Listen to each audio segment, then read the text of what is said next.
مشرک کی طرف سے حج اور اس کے لیے مغفرت کی دعا۔ سوال: ایک شخص جس نے زندگی بھر کبھی نماز پڑھی ہی نہ، روزہ رکھا اور جن، پتھر، درخت اور بتوں کے نام پر ذبح کرتا رہا اور اسی حالت میں مر گیا، تو کیا اس کے کسی رشتہ دار کے لیے اس کی طرف سے حج کرنا یا اس کے لیے مغفرت کی دعا کرنا جائز ہے؟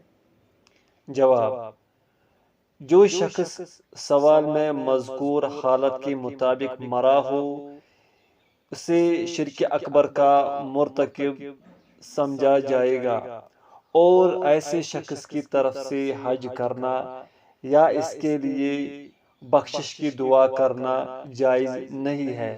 ارشاد باری تعالیٰ ہے: ما كان للنبي والذين آمنوا أن يستغفروا للمشركين ولو كانوا أولي قربى من بعد ما تبين لهم أنهم أصحاب الجحيم۔ سورة توبہ آیت نمبر 113۔ نبی اور مسلمانوں کو حق ہی نہیں پہنچتا کہ جب ان پر ظاہر ہو گیا کہ مشرک دوزخی ہے تو ان کے لیے بخشش مانگے، اگرچہ وہ ان کے قرابت دار ہی ہو۔ اور حدیث سے ثابت ہے کہ رسول اللہ صلی اللہ علیہ وسلم نے فرمایا: استأذنت ربی ان ازور قبر امی فآذن لی واستأذنته ان استغفر لها فلم یأذن لی۔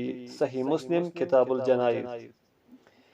میں نے اپنی ماں کی قبر کی زیارت کے لیے اللہ تعالیٰ سے اجازت طلب کی تو اس نے مجھے اجازت عطا فرما دی، اور میں نے مغفرت کی دعا کرنے کی اجازت مانگی تو اس نے مجھے اس کی اجازت نہ دی۔ فتویٰ کمیٹی، سعودی عرب۔